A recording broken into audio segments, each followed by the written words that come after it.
Sir നമസ്കാരം. നമസ്കാരം. പിണറായി വിജയൻ എന്ന നേതാവ് CPM-നകത്ത് ഒറ്റപ്പെട്ടിരിക്കുന്നു. പൂർണ്ണമായും അദ്ദേഹം നിസ്സഹായാവസ്ഥയിൽ നിൽക്കുന്ന കാഴ്ചയാണ് കാണാൻ കഴിയുന്നത്. ലൈഫ് മിഷൻ കോഴക്കേസടക്കം നയതന്ത്ര ബാഗേജ് വഴി നടന്ന സ്വർണ്ണക്കള്ളക്കടത്ത്, അതുപോലെ തന്നെ സാറ് ഉൾപ്പെടെ രംഗത്ത് കൊണ്ടുവന്ന ലാവലിൻ കേസ് ഇന്നിപ്പോൾ സുപ്രീം കോടതിയിൽ എനിക്ക് തോന്നുന്നു ഏതാണ്ട് 37 പ്രാവശ്യത്തിലധികം മാറ്റിവെക്കപ്പെട്ട ഒരു കേസ്. ഇതുപോലെ നിരവധി കേസുകളുടെ പിടിയിൽ നിൽക്കുന്ന പിണറായി വിജയൻ ഇന്നിപ്പോൾ പ്രതിപക്ഷ നേതൃസ്ഥാനത്ത് പോലും അദ്ദേഹത്തിൻ്റെ കസേര ആടി ഉലയുന്നു. CPM-ൽ ഏത് നിമിഷവും പുറന്തള്ളാവുന്ന അവസ്ഥയിലാണ് പിണറായി വിജയൻ്റെ നിലപാട് എന്നുള്ളത് മനസ്സിലാക്കാൻ കഴിയുന്നു. ചുരുങ്ങിയ, അതായത് വിരലിലെണ്ണാവുന്ന നേതാക്കന്മാർ പോലും പിണറായി വിജയനോടൊപ്പമില്ല എന്നുള്ള വാർത്തകൾ പുറത്തു വരുമ്പോൾ തീർത്തും പിണറായി വിജയൻ പരിക്ഷീണനായി നിൽക്കുന്നു. പ്രായാധിക്യവും രോഗവും അദ്ദേഹത്തെ വല്ലാതെ ശല്യം ചെയ്യുന്നു.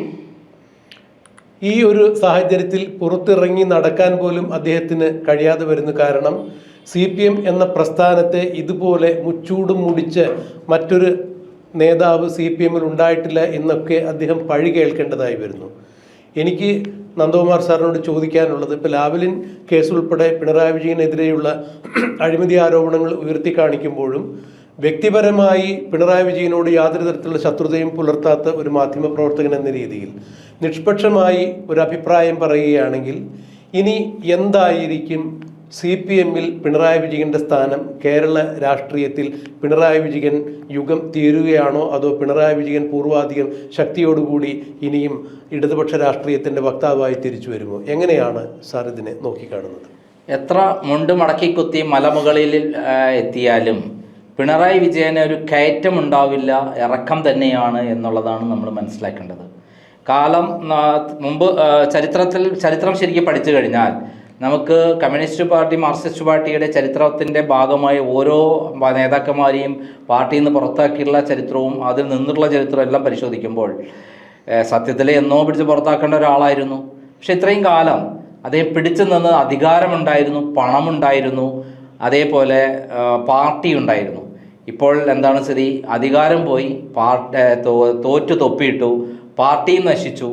ഇനി ഉള്ള കാലം ഇത് പാർട്ടി മുന്നോട്ട് പോകണമെങ്കിൽ പിണറായി ചെയ്ത അഴിമതികൾ ഓരോ ദിവസവും കടന്ന് ഇങ്ങനെ വന്നുകൊണ്ടിരിക്കുമ്പോൾ ആ സന്ദർഭത്തിൽ പിണറായി വിജയനെ പിടിച്ച് പുറത്താക്കുക എന്നുള്ളത് മാത്രമാണ് ഇതിന് പരിഹാരം, പാർട്ടിയെ രക്ഷിക്കാൻ എന്നുള്ള അവസ്ഥയിലേക്ക് മാറുകയാണ്. പിണറായി വിജയൻ എന്ന് പറയുമ്പോൾ പിണറായി വിജയനും അതേപോലെ ഗോവിന്ദനും അടക്കമുള്ള ഒരു സംഘം ആളുകൾ പാർട്ടിയെ അടയ്ക്കുവാണ്. എല്ലാ തട്ടിപ്പുകൾക്കും കൂട്ടുനിന്നുകൊണ്ടാണ് അതിൻ്റെ പാർട്ടിയുടെ നയങ്ങളെല്ലാം കാറ്റിൽ പറത്തി വെറും പണമുണ്ടാക്കുക എന്നുള്ള കൃത്യമായ അജണ്ടയോട് കൂട്ടിയിട്ടാണ് പ്രവർത്തിച്ചിട്ടുള്ളത്. നയവുമില്ല, ആശയവുമില്ല, വെറും ആവാശയം മാത്രമായിരുന്നു അവരുടെ ലക്ഷ്യം.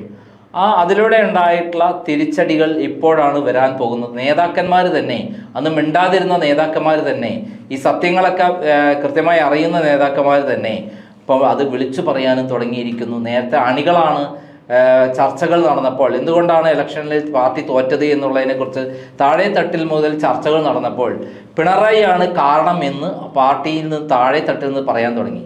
ഇത് നേരത്തെ അപകടം മനസ്സിലാക്കിയ, നേരത്തെ തന്നെ മുൻകൂട്ടി വിളിച്ചു പറയുന്നതാണ് നല്ലതെന്ന് മനസ്സിലാക്കിയ രാജീവൻ, അതായത് മുമ്പത്തെ വ്യവസായ മന്ത്രി രാജീവൻ പച്ചയ്ക്ക് പറഞ്ഞു പിണറായി വിജയൻ്റെ ആ വളിച്ച മുഖം കാണിച്ചുകൊണ്ടുള്ള വലിയ ബോർഡുകൾ LDF അല്ലാതെ മറ്റെന്തുണ്ടെന്നുള്ള ബോർഡ് വെച്ചതാണ് ഒരു പരാജയത്തിന് കാരണമെന്ന് കൃത്യമായി പറഞ്ഞു. കാരണം ജനങ്ങൾ പിണറായി വിജയൻ്റെ ഈ വൃത്തികെട്ട മുഖം കണ്ട് അഴിമതിയും സ്വജനപക്ഷപാതവും തട്ടിപ്പും അതേപോലുള്ള എല്ലാ കാര്യങ്ങളും വിളനിലമായി മാറിയ പിണറായി വിജയൻ്റെ മുഖം കണ്ട് കാർക്കിച്ച് തുപ്പുകയായിരുന്നു എന്ന് അവർ ഒന്നും കൂടെ ഓർമ്മിക്കുകയാണ്. ഈ പിണറായി വിജയനെ മുഖം കണ്ടിട്ട് വോട്ട് തിരിച്ചു കുത്താം എന്നുള്ള നിലപാടിലേക്ക് പോയി എന്നുള്ളതാണ് അദ്ദേഹം പറഞ്ഞതിൻ്റെ അർത്ഥം. പിന്നീട് ഓരോ നേതാക്കന്മാരായി രംഗപ്രവേശനം ചെയ്തപ്പോൾ അവസാനം EP ജയരാജൻ എത്തിയിരിക്കുന്നു. അതിന് മുമ്പ് MV ജയരാജൻ പറഞ്ഞത് തിരുത്തി വന്നാൽ പാർട്ടിയിലേക്ക് തിരിച്ചെടുക്കാം, ഇവിടെ നിന്ന് രാജിവെച്ച് പോയാൽ പുറത്താക്കിയ 2 MLA-മാരെ, അതായത് ഇപ്പോഴുള്ള നിലവിലുള്ള എംമാരെ എന്നാണ് പറഞ്ഞത്. അത് പറയേണ്ട താമസം MV ഗോവിന്ദൻ പറഞ്ഞു ഒരു വർഗവഞ്ചകരാണെന്നുള്ളത്. ആരാണ് വർഗവഞ്ചകർ? യഥാർത്ഥത്തിൽ പിണറായി വിജയനും അതേപോലെ MV ഗോവിന്ദനുമാണ്. ചരിത്രത്തിൻ്റെ തിരിച്ചടിയുടെ ഭാഗമായി വരാൻ പോകുന്നത് പിണറായി വിജയനും എം വി ഗോവിന്ദനുമാണ് വർഗവഞ്ചകർ എന്ന് പാർട്ടി തന്നെ വിലയിരുത്തും. ആ രൂപത്തിലേക്കാണ് പാർട്ടിയിൽ ഉണ്ടായിട്ടുള്ള പൊട്ടിത്തെറികൾ അതിവേഗത്തിൽ നീങ്ങിക്കൊണ്ടിരിക്കുന്നത്. ഒരൊറ്റ കുട്ടിയുടെ പിന്തുണ പോലും പിണറായി വിജയൻ സത്യത്തിൽ ഇല്ല. അത് ധർമ്മടം മണ്ഡലത്തിൽ അടക്കമില്ല എന്നുള്ളതാണ് സത്യം. ധർമ്മടം മണ്ഡലത്തിൽ പിണറായി വിജയനും വരുമ്പോൾ മഹാരാജാവ് എഴുന്നള്ളുന്ന പോലെ വന്നു, ആരെയും കാണാതെ, ഒരു കുട്ടിയെ പോലെ കാണാതെ വീട്ടിൽ വരുന്നു, അപ്പോൾ തന്നെ മടങ്ങുന്നു, പോലീസ് സംവിധാനത്തിൽ നീങ്ങുന്ന ഒരു ഭീകര രൂപം മാത്രമായി മാറിയിരുന്നു. അപ്പോൾ അതുകൊണ്ടാണ് 6 തവണ അവിടെ 6 റൗണ്ട് വരെ പിണറായി വിജയൻ പിന്നിലായതിന് കാരണം. ഭാഗ്യത്തിന് രക്ഷപ്പെട്ടു പോകുന്നേ ഒന്നുള്ളൂ. ഇപ്പോൾ ഇലക്ഷൻ നടക്കുന്ന ധർമ്മടത്ത് പിണറായി വിജയൻ തോൽക്കും, മട്ടന്നൂർ തോൽക്കും, കല്യാശ്ശേരിയിലും ചിലപ്പോൾ തലശ്ശേരിയിൽ ചിലപ്പോൾ പിടിച്ചു നിന്നേക്കാം. ബാക്കി എല്ലാ സ്ഥലത്തും തോൽക്കും എന്നുള്ള ഒരവസ്ഥയാണ് ഇപ്പോഴുള്ളത്. ഇത് കൃത്യമായി മുന്നോട്ട് പോയി കഴിഞ്ഞാൽ കേരളത്തിൽ 140 സീറ്റുകളിൽ ചിലപ്പോൾ 1-2 സീറ്റ് 2-3 സീറ്റ് അല്ലാതെ വേറെ എല്ലാ സീറ്റിലും തോറ്റു തൊപ്പിടുന്നൊരവസ്ഥയിലേക്ക് പാർട്ടി എത്തിയിരിക്കുന്നു. പാർട്ടിയെ നയിക്കേണ്ടവർ തന്നെ അതിനെ നശിപ്പിച്ചു എന്നുള്ളതാണ് ഇപ്പോൾ പാർട്ടി അണികളുടെയും അതേപോലെ നേതാക്കന്മാരും വിലയിരുത്തി പറയുന്നത്. അങ്ങനെയാണ് ഈ പാർട്ടി ഇന്ന് കാണുന്ന ദുര്യോഗത്തിലേക്ക് കൊണ്ടുചെന്ന് എത്തിച്ചതിന്റെ പ്രധാന ഉത്തരവാദിത്തം 10 വർഷക്കാലം CPM-ന്റെ മുഖ്യമന്ത്രിയായിരുന്ന പിണറായി വിജയനും അതുപോലെ തന്നെ കഴിഞ്ഞ കുറേ നാളുകളായി CPM-നെ നയിക്കുന്ന MV ഗോവിന്ദനും തന്നെയാണ് എന്നുള്ളത് ഒരു രീതിയിലേക്ക് കാര്യങ്ങൾ ചെന്നെത്തിയിരിക്കുന്നു. അങ്ങനെയെങ്കിൽ വീണ്ടും പിണറായി വിജയനെ ഇനി നേതൃനിരയിൽ നിർത്തിക്കൊണ്ട് മുന്നോട്ട് പോകാൻ CPM എപ്പോഴെങ്കിലും ഒരു തീരുമാനം കൈക്കൊള്ളാൻ സാധ്യതയുണ്ടോ? ഒരു കാരണവശാലും ഇപ്പോഴത്തെ അവസ്ഥ പ്രകാരം പിണറായി വിജയനെയും കൊണ്ട് പോയി കഴിഞ്ഞാൽ, MV ഗോവിന്ദനെയും കൊണ്ട് പോയി കഴിഞ്ഞാൽ ഒരു കാരണവശാലും പാർട്ടി മുന്നോട്ട് പോവില്ല. മാത്രമല്ല ആളുകൾ പുച്ഛിച്ച് തള്ളും. CPM അണികൾ മറ്റു പാർട്ടികളിൽ ചേക്കേറും. BJPക്ക് അതിവേഗതയിൽ വളരാൻ പറ്റും. അല്ലെങ്കിൽ കോൺഗ്രസിലേക്ക് ഒഴുക്കുണ്ടാകും, അല്ലെങ്കിൽ CMPയിലേക്ക് RMPയിലേക്ക് ഒഴുക്കുണ്ടാകും. കാരണം എന്തിനാണോ TP ചന്ദ്രശേഖരൻ പോരാടിയത്, അന്ന് പോരാടിയതിൻ്റെ യഥാർത്ഥ കൃത്യമായുള്ള വിവരങ്ങൾ ഇപ്പോൾ ഇത്രയും കാലം മറച്ചു വെച്ചിട്ടാണ് പിണറായി വിജയൻ പോയതെങ്കിൽ ഇപ്പോൾ മറനീക്കി വന്ന് ആ പിണറായി വിജയൻ്റെ വിശ്വരൂപം, ഭീകരമായ രൂപം കൃത്യമായി സാധാരണ അണികൾ മനസ്സിലാക്കി കഴിഞ്ഞു. ആ അണികളുടെ വികാരമാണ് നേതാക്കന്മാർ ഞങ്ങൾ നേരത്തെ തന്നെ ഇതിൻ്റെ കൂടെയല്ല എന്ന് വരുത്താൻ വേണ്ടിയിട്ടാണ് മത്സരത്തോടുകൂടി EP ജയരാജനും MV ജയരാജനും P ജയരാജനും അതേപോലെയുള്ള രാജീവും അതേപോലെ ബാലഗോപാൽ നിയമസഭയിൽ പിണറായി വിജയനെ ചൂണ്ടിക്കാണിച്ചിടാ തെണ്ടി എന്ന് പറയുന്നതിന് തുല്യമാണ് പിണറായി വിജയനോട് നിയമസഭയിൽ പറഞ്ഞിട്ടുള്ളത്. ആ രൂപത്തിൽ ആക്രോശിക്കുകയാണ്. അത് അവരുടെ വൈകാരികമായിട്ടുള്ള അവർക്ക് കെട്ടിവെച്ചിട്ടുള്ള സമ്മർദ്ദം പൊട്ടിത്തെറിക്കുകയാണ്. ഇത്രയും കാലം പിണറായി വിജയന് മുന്നിൽ ഓച്ചാനിച്ചു നിന്ന ആൾക്കാരാണ്. ഞങ്ങളെ കൂടി പ്രതിസന്ധിയിലാക്കിയല്ലോ എന്നുള്ള വിഷമം. മൊത്തത്തിൽ ഈ പാർട്ടിയെ നശിപ്പിച്ചു കളഞ്ഞല്ലോ ഈ കള്ളൻ എന്നുള്ളതാണ് അവർ പറയുന്നത്. സത്യത്തിൽ അത് അതിൻ്റെ ഭീകര രൂപത്തിലേ വരാൻ പോകുന്നുള്ളൂ. അത് കൃത്യമായി പറഞ്ഞുള്ളത് ആരാണ്? നമ്മുടെ സുധാകരനാണ്. ജി സുധാകരൻ വളരെ ഉച്ചത്തിൽ കൃത്യമായി പറഞ്ഞു. ചെറ്റാന്ന് വിളിച്ചപ്പോൾ അതിനുള്ള മറുപടിയായിട്ട് കൃത്യമായി പറഞ്ഞു. മാത്രമല്ല ഈ അടുത്ത കാലത്ത് വളരെ ശക്തമായ രൂപത്തിലാണ് കൃത്യമായി കാര്യങ്ങൾ വിളിച്ചു പറഞ്ഞത്. നിയമസഭയിൽ നനഞ്ഞ കോഴിയുടെ പോലെ ഇരിക്കുന്നു പിണറായി വിജയൻ. അത്രയും തരം താഴ്ന്ന രൂപത്തിൽ പറയേണ്ടി വരുന്ന ഒരു അവസ്ഥ കേക്കിട്ട് ഇരിക്കാനുള്ളൊരു തൊലിക്കെട്ടി വേണ്ട മനുഷ്യന് ഉളുപ്പിന്റെ ഒരു അംശം ഉണ്ടെങ്കിൽ പിണറായി വിജയൻ അവിടെ ഇരിക്കാൻ പറ്റുമോ? കാലം ഒരിക്കലും സത്യമല്ലാതെ പോവില്ല. കാലം തിരിച്ചടി കൊടുത്തുകൊണ്ടേയിരിക്കും. അതായത് സകല പ്രതാപങ്ങളോടും കൂടി പാർട്ടിയെയും ഭരണത്തെയും കൈപ്പിടിയിൽ ഒതുക്കി നിന്നിരുന്ന പിണറായി വിജയനെ ഇപ്പോൾ കൈക്കല കൂടാതെ പാർട്ടി പുറത്തേക്ക് കളയുന്ന ഒരു പ്രതീതിയിലേക്ക് കാര്യങ്ങൾ നീങ്ങുകയാണോ? അത് പുറത്താക്കുന്നതിന്റെ ഭീകര രൂപത്തെ കുറിച്ചിട്ട് ഞാൻ ചിന്തിക്കുന്നത്. അതായത് സാധാരണ ആൾക്കാരെ പുറത്താക്കുന്ന മാതിരിയല്ല. ജനങ്ങൾ കല്ലെടുത്ത് എറിഞ്ഞോട്ടിക്കും കുടുംബത്തെ മുഴുവൻ. ഈ ഒരു തിരുട്ട് കുടുംബമല്ലേ, എല്ലാം കൊള്ളയല്ലേ, ഭാര്യയും മകനും മകളും ഒക്കെ തന്നെ ഈ തട്ടിപ്പിന് പങ്കാളിയല്ലേ, ഇവര് ജയിലിലടക്കേണ്ട ആൾക്കാരല്ലേ. കേന്ദ്ര ഗവൺമെന്റ് ഇത്രയും കാലം സംരക്ഷിച്ച് നിർത്തി ഇവിടെ അവരെ പാർട്ടി വളർത്താൻ വേണ്ടിയിട്ട് കോൺഗ്രസ് മുക്ത ഭാരതം എന്നുള്ള രൂപത്തിൽ നിർത്തിയെന്നല്ലാതെ ഈ ലാവ്ലിൻ കേസ് 80 തവണയാണ് മാറ്റിവെച്ചത്. രജിസ്ട്രി വഴി നേരെ മാറ്റി വെച്ചിട്ടുണ്ട്. രജിസ്ട്രിയുടെ അടുത്ത് പോയി പറയും മാറ്റിക്കും, പിന്നെ കോടതിയിൽ വരുമ്പോൾ മാറ്റിക്കും. അങ്ങനെ മാറ്റി 9 വർഷമായില്ലേ. 2017 സുപ്രീം കോടതി വന്ന കേസല്ലേ. ഇത്തരം അഴിമതി കേസുകൾ എത്രയും തീർപ്പാക്കണമെന്ന് നേരത്തെ justice Sadasivam, chief justice Sadasivam വിധിച്ചിട്ടുള്ളതല്ലേ. എന്നിട്ട് അതിനൊക്കെ മറികടന്നിട്ടുള്ളതല്ലേ. കേട്ടല്ലേ ഇങ്ങനെ ഈ കേസ് പിണറായി വിജയനെ സംരക്ഷിച്ചുകൊണ്ട് കേന്ദ്ര ഗവൺമെന്റ് പോകുന്നത്. അതുകൊണ്ടാണ് BJP വളരാത്തത്. ഏറ്റവും രസം BJP കേരളത്തിൽ വളരാത്തതിന്റെ പ്രധാനപ്പെട്ട കാരണം പിണറായി വിജയനെ പിന്തുണച്ചു എന്നുള്ള ഒറ്റ കാരണം കൊണ്ടാണ്. അത്രയും വെറുപ്പ് സാധാരണ BJP പ്രവർത്തകർക്കുണ്ട്. സാധാരണ BJP പ്രവർത്തകരും സാധാരണ CPM പ്രവർത്തകരും ഇത്തവണ വോട്ട് ചെയ്തത് UDF-നാണ്. ഈ പഹയനൊന്നും ഇവിടുന്ന് ഒഴിഞ്ഞു പോകണം എന്നുള്ള രൂപത്തിൽ തന്നെയാണ് വോട്ട് ചെയ്തിട്ടുള്ളത്. 1 കോടിയിലധികം വോട്ട് UDF-ന് ഇക്കുറി കിട്ടിയെന്ന് പറയുമ്പോൾ ആ വോട്ടുകളുടെ ഒഴുക്ക് എവിടെ നിന്നാണെന്നുള്ള CPM കൃത്യമായി പഠിച്ചിരിക്കുന്നു. ഈ വോട്ടുകളെല്ലാം ചോർന്നു പോയിരിക്കുന്നത് CPM-ന്റെ അടിസ്ഥാന വോട്ടുകളാണെന്ന് പറയുമ്പോൾ അതിന് കാരണക്കാരൻ പിണറായി വിജയനാണ് എന്ന ആ സത്യം തിരിച്ചറിയുമ്പോൾ CPM അടിമുടി വിറയ്ക്കുകയല്ലേ ചെയ്യുന്നത്. അല്ല, അടിമുടി വിറയ്ക്കുക മാത്രമല്ല, ജനങ്ങൾ പൂർണ്ണമായിട്ട് ഇപ്പോൾ അന്നുണ്ടായിരുന്നതിനെക്കാട്ടും ഭീകരമായ ഒരു അവസ്ഥയാണ്.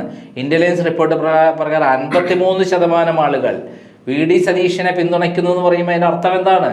വെറും 13% കുത്തനെ വീണിരിക്കുകയാണ് പിണറായി വിജയൻ. അത് എത്ര കാലം ഉണ്ടാവും? ഞാൻ പറയുന്നു, ഒരു 0 പൊസിഷനിലേക്കും പിണറായി വീഴും അധികം താമസിയാതെ. ഇതിപ്പോൾ ഉണ്ടായിട്ടുള്ള ഒരാഴ്ച മുമ്പുള്ള റിപ്പോർട്ടാണല്ലോ പുറത്തു വന്നിരിക്കുന്നത്. BJPക്ക് 6% ഉണ്ടായിട്ടുള്ളത്. അവർക്കൊരു വളർച്ച ഉണ്ടായില്ല, പിന്നോട്ട് പോവുകയാണ്. അത് പിണറായി വിജയന്റെ ജനങ്ങളുടെ പിന്തുണ കുറഞ്ഞ് ഇല്ലാതായിരിക്കുന്നു. അത് മൊത്തം പിണറായി വിജയനെ ഈ പാർട്ടി നിർത്തിക്കഴിഞ്ഞാൽ പാർട്ടി അടക്കം നശിക്കും എന്നുള്ളതാണ് അതിന്റെ യഥാർത്ഥ ശാസ്ത്രീയമായ വശം. ആ അവസ്ഥയിലേക്ക് പാർട്ടിയെ തള്ളിപ്പെടുന്നതിന് മുമ്പ് ഇത് മനസ്സിലാക്കിയ കുറേ നേതാക്കന്മാർ മുൻകൈ എടുത്ത് പാർട്ടിയിൽ നിന്ന് പിണറായി വിജയനെ പുറത്താക്കുന്ന ഒരവസ്ഥ വരും. ശുദ്ധികലശം നടത്തും. മാത്രമല്ല, അണികൾ അവസരം കാത്തിരിക്കുകയാണ്. പുറത്താക്കിയെന്ന് പറഞ്ഞാൽ ഒരു പട്ടിയുടെ വില പോലും ഉണ്ടാവാതെ അടിച്ചോടിക്കുന്ന രംഗം, കല്ലെടുത്ത് അടിച്ചോടിക്കുന്ന രംഗം നമ്മൾ കാണേണ്ടി വരും. മുമ്പ് റൊമേനിയയിലെല്ലാം അവിടുത്തെ കമ്മ്യൂണിസ്റ്റ് ഭരണാധികാരിയെ ആൾക്കാർ അടിച്ചോടിച്ച അവസാനം ഒരു വലിയ കുഴലിനുള്ളിൽ ഒളിച്ചു നിന്നു എന്നൊക്കെ പറയുന്നത് കേട്ടിട്ടുണ്ട്. കുഴലിൽ ഒളിച്ചെടുക്കാൻ പിണറായി വിജയന് ഓടാൻ പറ്റുമോ? അങ്ങനെ ഒരു അവസ്ഥയുണ്ടോ? ഇല്ലല്ലോ. മുണ്ട് മടക്കി കുത്തിയെങ്കിലും അത് ഒരാളുടെ സഹായത്തോടെയല്ലേ മുണ്ട് മടക്കി കുത്താൻ കഴിയുള്ളൂ. അല്ല, അനാരോഗ്യകരമായ കാര്യങ്ങളെ കുറിച്ചൊക്കെ നമ്മൾ കൃത്യമായി മനസ്സിലാക്കുന്നു. വാർദ്ധക്യം, രോഗങ്ങൾക്ക് എല്ലാവർക്കും സംഭവിക്കാം. പക്ഷേ ഇവിടെ ഒരു പ്രസ്ഥാനത്തെ ഒന്നാകെ ആ പ്രസ്ഥാനത്തിൻ്റെ ആശയ ആദർശങ്ങൾക്ക് നിരക്കാത്ത രീതിയിൽ കുരുതി കൊടുത്തു എന്നുള്ളതിൻ്റെ പേരിൽ കേരളത്തിൽ CPM എന്ന പ്രസ്ഥാനം ലോകത്തിൽ ആദ്യമായി 1957 കമ്മ്യൂണിസ്റ്റ് പ്രസ്ഥാനം അധികാരത്തിൽ വന്നത് ബാലറ്റിലൂടെ ഈ കൊച്ചു കേരളത്തിലാണ്. അന്ന് മുതൽ ഇന്നേ വരെ കമ്മ്യൂണിസം ക്രമാനുഗതമായി കേരളത്തിൽ വളരുന്ന സ്ഥിതിയിൽ നിന്നും കേരളത്തിൽ ഇത് പരിച്ഛേദം ഇല്ലാതാവുന്ന അവസ്ഥയിലേക്ക് കൊണ്ടുചെന്ന് എത്തിച്ച ആളെന്ന രീതിയിൽ പിണറായി വിജയനോട് ഇപ്പോൾ CPM-നകത്ത് നിന്ന് തന്നെ ഒരു വലിയൊരു പടയൊരുക്കം നടക്കുമ്പോൾ ഇനി ഒരിക്കലും പിണറായി വിജയൻ തിരിച്ചു വരില്ല എന്ന് തന്നെയാണോ നന്ദകുമാർ സാർ അഭിപ്രായപ്പെടുന്നത്? പിന്നെ ഒരു ബാല്യം കൂടി ഉണ്ട് എന്ന് പറയണമെങ്കിൽ ചെയ്തു വെച്ച കാര്യങ്ങൾ അത്രയ്ക്കും നല്ലതായിരിക്കണം. ചെയ്തു വെച്ച കാര്യങ്ങളും അതേപോലെ സ്വന്തം പേരിൽ ഉണ്ടായിട്ടുള്ള കാര്യങ്ങളും എല്ലാം വെച്ച് നോക്കുമ്പോൾ പൊതുസമൂഹം പൂർണ്ണമായി തള്ളിക്കളയുന്നു എന്ന് മാത്രമല്ല, ഈ പാർട്ടിയിൽ തന്നെ അണികൾ തള്ളിക്കളഞ്ഞിരിക്കുന്നു ഇപ്പോൾ തന്നെ. അതിൻ്റെ പ്രതികരണമാണ് നേതാക്കന്മാർ തന്നെ വെട്ടി തുറന്ന് പറയാൻ ഇപ്പോൾ തുടങ്ങിയിരിക്കുന്നത്. അതിനർത്ഥം ഈ പിണറായി വിജയൻ അവിടെ വെച്ച് കഴിഞ്ഞാൽ ആ പാർട്ടി നശിക്കും. ഒരു ക്യാൻസർ ബാധിച്ച ഒരാളുടെ ഒരു ക്യാൻസർ ബാധിച്ച ആ കൈ വെട്ടിമാറ്റുക എന്നുള്ളതല്ലേ. പിണറായി വിജയനെ വെട്ടിമാറ്റിയില്ലെങ്കിൽ ക്യാൻസർ മുഴുവൻ ബാധിക്കും പാർട്ടിയെ. അതിന് മുമ്പായിട്ട് വെട്ടിമാറ്റുന്ന ഒരു പ്രോസസ്സിലേക്കുള്ള ഒരു രംഗമാണ് നമ്മൾ കണ്ടുകൊണ്ടിരിക്കുന്നത്.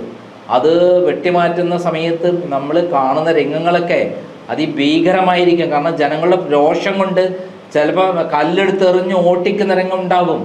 അങ്ങനെ അത്രയും ഒരു നാടിനെ, ഒരു പ്രസ്ഥാനത്തെ, ഒരു സത്യത്തിന് വേണ്ടി നിന്ന ഒരു പ്രസ്ഥാനത്തെ നശിപ്പിച്ച ഒരു ഭീകരനാണ് പിണറായി വിജയൻ എന്ന് തിരിച്ചറിവ് ജനങ്ങൾക്ക്, പ്രത്യേകിച്ച് അണികൾക്ക്, അതിൻ്റെ മെമ്പർമാർക്ക് ഓരോ ദിവസം വന്നുകൊണ്ടിരിക്കുകയാണ്.